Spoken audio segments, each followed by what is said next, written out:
Wireless lavalier mics are getting better and better, and today I have the latest and greatest by Hollyland, the Lark Max, and I'll be comparing it to the Rode Wireless Go 2 and the DJI Mic, giving you all the pros and cons of each system, hopefully helping you decide on which wireless mic is best for you.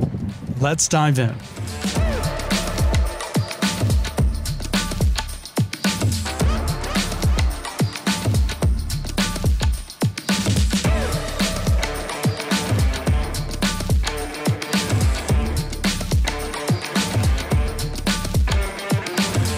Starting off with the unboxing, I know a lot of folks really enjoy unboxing videos, so I like to do a quick one just to kind of satisfy the itch. The product is packaged really well. I have no issues whatsoever, and when you take the case out of the soft case, my very first impressions are the case has this like rubberized grip that I really love. And the latch or the magnetic mechanism to close the lid is actually quite satisfying. Taking a closer look, you do get magnets, so you have the ability to clip the transmitter directly onto your shirt or clothing. And if we look at the receiver, yes, it's slightly larger, but I love the display. I think it's absolutely beautiful, and I really like that they included a knob along with touchscreen functionality. Now, if we look at the case can actually house quite a bit. And I got the two external mics that are not included, but you can often find a discount or a package deal on Amazon. And of course, you have all the other features and accessories like cabling to hook up to your camera or to your phone. This is a very nice package. The case is incredible, and you also get an external soft case to house everything together.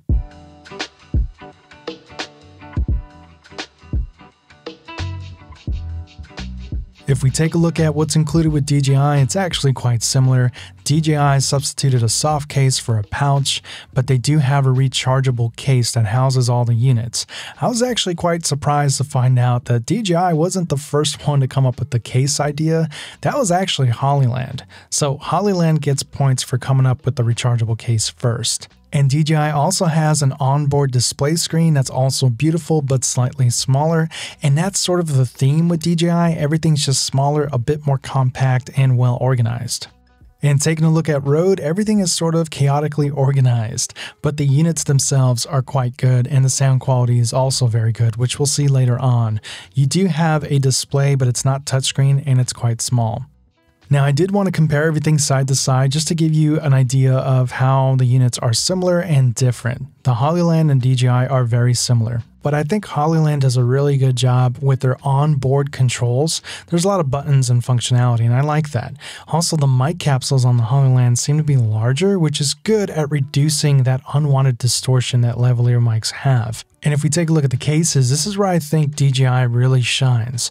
Although I like the texture of the Hollyland case, DJI does a really good job of organizing their accessories. For example, the cell phone attachments for both Android and Apple devices are right there at your fingertips.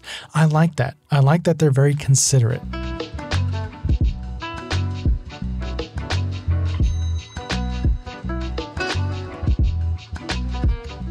Comparing the Rode Wireless Go 2 to the Hollyland, they're very different, and in my opinion, the Rode is becoming very outdated. Now, out of all of them, Hollyland has the worst free advertisement with their logo. Okay, now let's take a look at the menu functions real quick. I'm not going to do a deep dive, but I'm just going to give you guys a general idea of what to expect. You have some EQs on board for high frequency, low cut, and bass boost. You also have the option to turn things on and off like your phone speaker. And if you get into your mic settings, this is where the meat and potatoes are. You can set your auto off, your auto record, your LED brightness, and even your storage. What I love about the Hollyland is you can trigger record on and off from the receiver, and all three devices have the ability to record a safety track. But the DJI and the Hollyland are the only two that have the onboard display and controls. With the Rode, you need your phone or another device to access the menu functions. Okay, right now we're doing an outdoor test, and I really wanted to give you guys an idea of each mic's character and personality. And there's a lot of sound. There's a siren going off, and there's a freeway to the left of me, so this would be a really good test in general for lavalier mics. First up is the DJI mic, and this is what the DJI mic sounds like outdoors, in outdoor ambient environments. Now, the reason why I say lavalier mics or doing an outdoor test for lavalier mics is a good idea is because lavaliers have a small mic capsule. Next up, we have the Rode Wireless Go 2. This is what the Rode Wireless Go 2 sounds like. Back to the mic capsule. Because lavalier mics have such a small mic capsule and they tend to be dynamic mics or directional mics, they pick up what's in front of them really, really well. But if you get too close, they will actually kind of sound like they're clipping, but they're not. It's because of that small capsule, a lot of wind's being rushed in. And lastly, we have the Lark Max by Hollyland. Typically, you want to kind of have a lavalier mic between your chin and your chest, right around here. Not so close and not too far. The closer you are, the better the sound, but too close starts to degrade the sound. And last but not least, with the Hollyland, I did want to check out the noise canceling feature. So I'm going to activate it right now, and hopefully it's making a big difference, reducing the ambient sound. And from what I've heard from a lot of people, it does a fantastic job. So how does it sound like to you? Okay, now on to my favorite part, which is the range test. And for the third time, we are back at the park with the baseball diamond. Actually, I should probably retire this location going forward. But anyways, this is where I did my comparison with the DJI and the Rode and did a range test where basically you had range as much as your heart desired. So we're going to use the longest stretch of the entire park, and we're going to actually try to figure out when the range cuts off or what is the maximum range of each unit. Long story short, they all exceeded their advertised range, and you're really going to get more range than you need. But if you need the most range with the least amount of interference, the Hollyland clearly wins. Okay, now let's get out of here and let's go indoors and we'll do a more controlled test. All right, and now we're at my home studio. This is a soundproofed area, but it's not studio quality. This isn't a professional recording studio, but it should give you guys a sense of what the talking head will sound like with each of the mics. So first off, we do have the Rode Wireless Go 2. The Rode Wireless Go 2 is a very popular system. To my ears, it's pretty nice right out of the box, but it does have a little bit more of that high end. I can see why a lot of people love the Rode Wireless Go 2. Next up, we have the Hollyland. This is the Hollyland. It's the first time I've used this mic. I have no idea how it sounds like, but I'm pretty sure it sounds really good based on all the reviews that I've read. But what you're hearing right now is the Hollyland. And finally, we have the DJI Mic. This is a DJI wireless mic. The DJI sounds great to me, and in my review comparing the DJI to the Rode Wireless Go 2, I said that I preferred the DJI because it had a flatter sound, and it kind of reminded me of my Shure SM7B. And just for fun, what you're hearing right now is my Sennheiser 416. It's being boomed right out of frame, and it's a shotgun mic. It's my favorite mic. It's an iconic mic that's used all over the world. I'm sure you've heard it in your favorite Hollywood movies. It's still being used today, not as much, but it's a mic that's always on set and ready to go. So that's comparing all four mics now, but let's do a quick test. I'm gonna read out a script, turn off the lights, and let's see if you guys could tell the difference, which mic's which. You really don't know what you've lost until you've actually lost it, and you realize just how valuable it was to you. And are you willing to fight to get it back, or is it lost forever? You really don't know what you've lost until you've actually lost it, and you realize just how valuable it was to you. And are you willing to fight to get it back, or is it lost forever? You really don't know what you've lost until you've actually lost it, and you realize just how valuable it was to you. And are you willing to fight to get it back, or is it lost forever? So as far as the recordings go, did the results surprise you? Was it as expected? Were you able to guess the correct mic? Let me know in the comments below. What did you think of the sound test? Now there is one more thing that I really want to try out, which is the Lav mics, the lapel mics.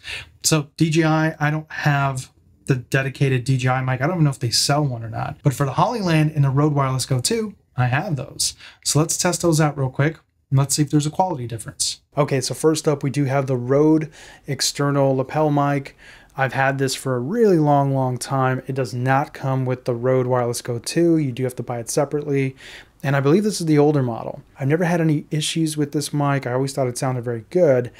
And I wonder if there's actually a difference between just using the unit or using the external mic. But this is what the Rode sounds like. Okay, now for the new kid on the block, here's the Hollyland.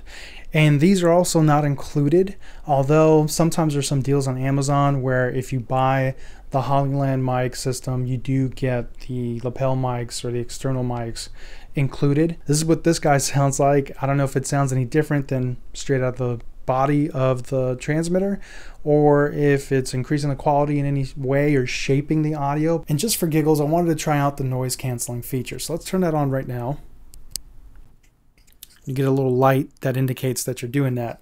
Now, the noise canceling feature with the Hollyland is very unique, and it's very similar to the high-end business headsets, the microphone and headset combination that businesses will use to cancel any unwanted noise, or very comparable or similar to your favorite earbuds or noise canceling headphones and so forth. Now, personally, I don't see myself using it too much, but I'm not saying that I wouldn't use it.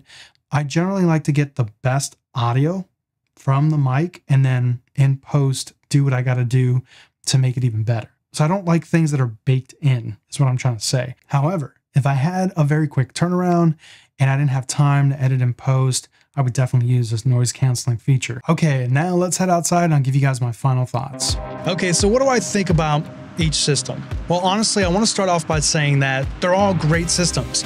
And if you bought one and you're kicking yourself because you didn't buy the other, don't worry about it. You most likely have a great system to start off with. But they all do have their own character and their own personalities, so that may be something to consider. As far as the range test is concerned, they all have great range, and I think it's more range than most people are ever really going to need. Yes, the Hollyland Lark Max did have the maximum amount of range, but where it really did shine was rejecting interference and frequencies.